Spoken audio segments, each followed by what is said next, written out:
panjang, ternyata ada beberapa orang yang justru ingin sengaja meninggal dunia.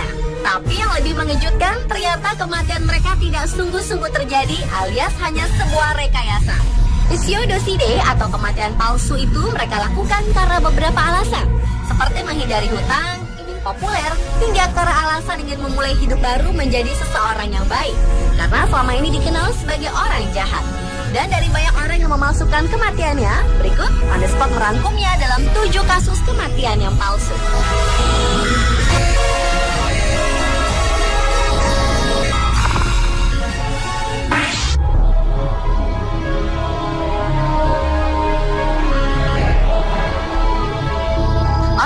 Memalsukan kematiannya adalah John Darwin. John dan istrinya Anne adalah pasangan yang memiliki gaya hidup yang sebenarnya di luar kemampuan mereka. Pasangan ini telah mengakuisisi hutang puluhan ribu pound sterling dan membuat rencana untuk menghindar dari hutang besar tersebut. John berpura-pura mati agar mendapatkan uang asuransi demi membayar hutang-hutangnya. Pada tanggal 12 Maret 2002, John menghilang saat berada di atas kano, lalu pencarian pun dilakukan hingga beberapa hari kemudian kano tersebut ditemukan dalam keadaan rusak. Sekitar setahun kemudian, John yang belum ditemukan justru dinyatakan bersalah karena dianggap telah menelantarkan istrinya. Oleh karena itu, Anne pun mendapatkan uang melalui polis asuransi. Uang tersebut kemudian digunakan Anne untuk membayar hutang mereka, dan uang sisa pembayaran hutang digunakan John dan Anne untuk memulai hidup baru di Panama. Kemudian pada tanggal 1 Desember 2007, John menyerahkan diri ke polisi, tapi mengaku tidak ingat apa-apa akibat telah menghilang. Namun karena polisi sudah mendapatkan informasi tentang aksi kejahatan pasangan tersebut 3 bulan sebelum John menyerahkan diri, maka tipu muslihat pun itu terungkap. Apalagi terbukti bahwa John dan Anne ternyata selama ini tetap bersama.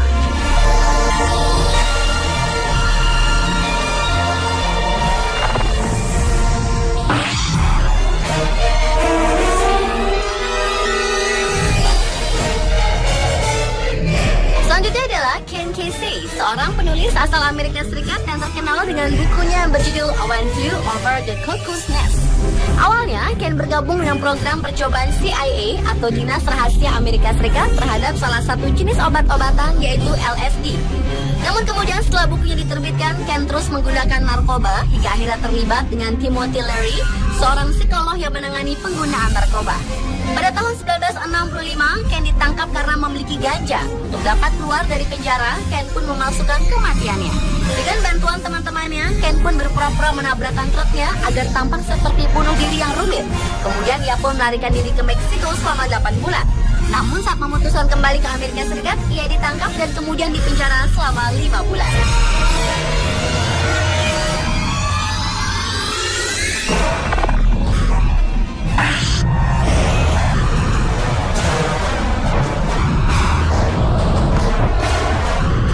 Selanjutnya adalah Marcus Ranker, seorang pengusaha asal Indiana, Amerika Serikat. Ia didakwa mencuri dana jutaan dolar dari investor. Seperti dilansir salah satu media massa, pria berusia 38 ini dituntut pengadilan untuk membayar $533.500 Amerika Serikat atau kurungan penjara jika ia terbukti bersalah dalam kasus penipuan investasi surat berharga tersebut. Diduga karena ingin menghindar dakwaan, Marcus berpura-pura mati dengan memalsukan surat kematian. Modusnya pesawat milik perusahaan yang ditumpangnya sengaja dijatuhkan dan ia membuat panggilan darurat palsu. Namun sebelum pesawat itu jatuh ke wilayah rawa-rawa di Florida Barat Laut, Marcus terjun dengan menggunakan parasut. Ia kemudian memalsukan kematiannya dalam kecelakaan pesawat terbang. Beberapa hari kemudian, ia ditemukan polisi dalam keadaan sehat di sebuah lokasi perkemahan di Quincy, Florida Utara. Walaupun beberapa bagian tubuhnya terluka. Namun, seorang polisi menduga Marcus membuat sendiri luka yang terlihat serius di lengan kirinya itu. Sehingga Marcus Ranker sempat memerlukan perawatan medis karena mengalami pendarahan.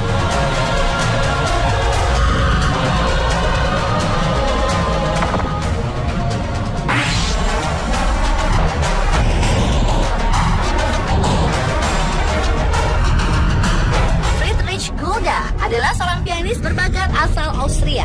Meski sebenarnya ia sangat mengidolakan Mozart, namun pianis aliran klasik dan jazz ini terkenal karena kemampuannya bergaya ala Beethoven dalam bermain piano. Gaya permainan pianonya menggabungkan aliran jazz dan klasik, sehingga ia mendapat sebutan teroris pianis. Tahun 1999, Friedrich dan teman-temannya menciptakan sebuah kebohongan, yaitu sebuah laporan kematian palsu. Tujuannya untuk mempromosikan konser pianonya pada tahun itu dengan harapan konser pianonya di Konzerthaus Wiener bisa sukses besar. Setelah konser berlalu, Friedrich mengungkapkan keinginannya untuk meninggal di hari ulang tahun Mozart, komposer yang paling dipujanya. Dan tepat sekali, Friedrich akhirnya benar-benar meninggal karena gagal jantung pada 27 Januari 2000, tanggal yang sama dengan kelahiran Mozart. Friedrich Gulda akhirnya dimakamkan di Austria.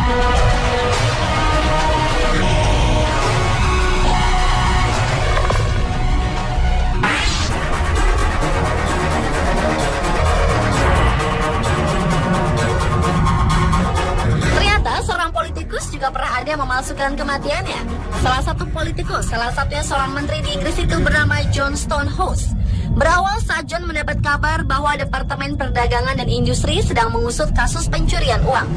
Kemudian demi meloloskan diri, John pun menggunakan uangnya untuk membuat identitas baru sebagai Yusuf Markham. Pada tanggal 20 November 1974, ia pura-pura bunuh diri dengan meninggalkan tumpukan pakaian di pantai, sehingga tampak bahwa ia tenggelam. Setelah itu, John pun pergi ke beberapa negara termasuk Australia untuk memulai kehidupan baru dan berganti-ganti identitas. Namun ketika sampai di imigrasi negeri kanguru itu, ia ditahan karena kesalahan pada pasportnya. Akhirnya berkat bantuan pihak bank tempat John mengamankan uangnya, John tertangkap setelah pergerakan keuangannya di bank diketahui polisi. Awalnya polisi mengira ia adalah buronan yang bernama Lucas, yang diyakini juga telah memalsukan kematiannya sendiri.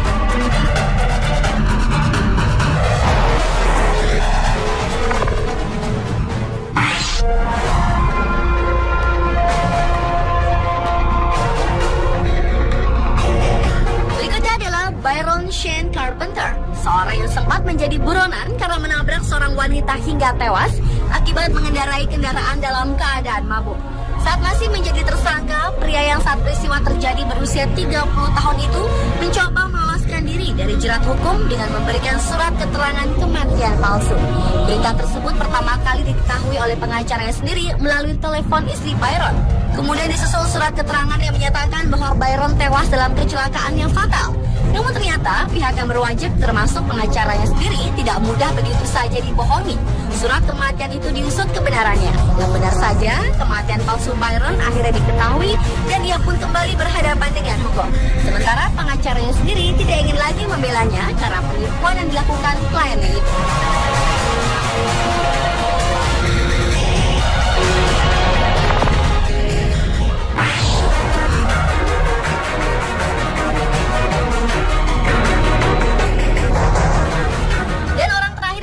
Kematiannya adalah Ace Baker. Ace merupakan seorang komponis dan musisi di Amerika Serikat. Ace pernah membuat teori konspirasi 9/11 atau teori yang sehubungan dengan serangan 11 September 2001 terhadap Amerika Serikat. Berdasarkan efek Hutchinson, Ace menyatakan bahwa pesawat dalam video penyerangan itu palsu. Suatu hari Ace menyatakan hal itu lagi di sebuah program radio bernama The Real Deal. Lalu atas tindakannya selama ini, Ace mengakui menerima perlakuan yang tidak adil. Ia kemudian membuat referensi kepada orang tuanya, meminta maaf kepada istri dan anak-anaknya. Dan tak lama setelah itu, ia meninggalkan saluran telepon, lalu terdengar tembakan senjata.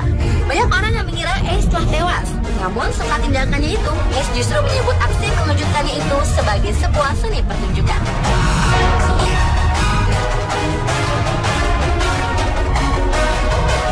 Pemirsa, itulah 7 kasus kematian palsu versi Untold.